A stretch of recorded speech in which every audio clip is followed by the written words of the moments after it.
Jean, Lori, you may remember last year an investigation from the Tampa Bay Times listed the 50 worst charities in the country. That's what led me to take a look at Knoxville charities. And what we found was one nonprofit in particular, Heart Support of America, is one of the worst offenders. In this nondescript office, tucked away in a shopping center off Tazewell Pike, sits the nonprofit Heart Support of America. On their website, you'll find profiles of young children and seniors suffering from heart disease. One of those children is Nicholas Flatt, born with several major heart defects. And his family says HSA has made a difference in their life. By helping a little bit up with his diapers and formula and stuff like that, that's the normal things you have with a child, that freed up some money that we were able to take care of his medical problems. We Skyped with the Flats, who live in Nashville. They receive a $50 gift card from HSA each month. Bill payment is just one of the services Heart Support of America says they help with. But what we found was very little money actually goes to the people they promised to help. We pored over the charity's IRS forms, and what we found was shocking. In 2012, the most recent year the tax forms are available, Heart Support of America raised $2.6 million using two Virginia-based soliciting companies. But they paid those companies a combined $2.4 million.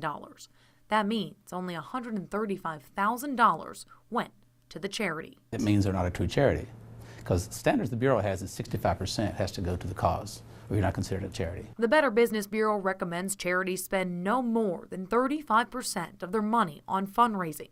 Heart Support of America paid 95% to for-profit solicitors. Most of those types of organizations don't solicit locally. For obvious reasons, it's easier to slap their hands if they're local. But we found other cities are putting out warnings for the Knoxville-based charity. The BPB wants you to watch out for one of those charities, Heart Support of America. KMOV in St. Louis, Missouri warned their viewers after people there received mailers asking for donations.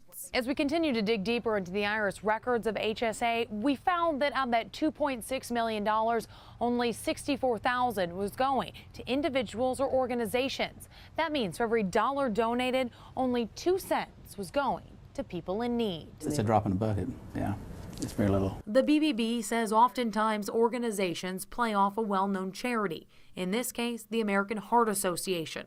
We sat down with the Knoxville chapter to talk about how a reputable charity operates. We are very proud of our brand, and it's something that we are very protective over because of the work that we do. The American Heart Association spends just 12% of their revenue on fundraising, making them one of the top-rated charities by the Better Business Bureau. Again, compare that to Heart Support of America, who spends 95% of money raised on telemarketers and direct mailing. We weren't aware that telemarketers were involved. So that kind of concerns me a little bit. I guess I would look at the percentage. When I told them less than 5% of donations go to program services, they were shocked. Oh, wow. Oh, no, we weren't aware of that. We reached out to the president of Heart Support of America.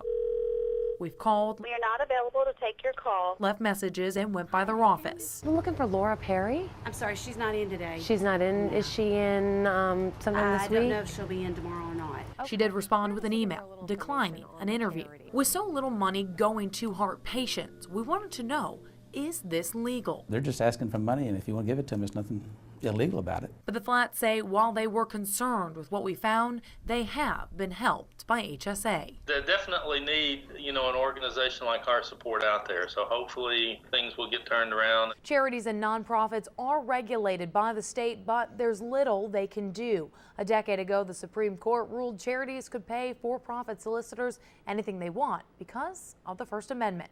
On your side in the studio, Alexis Zotos, 6 News Night Team.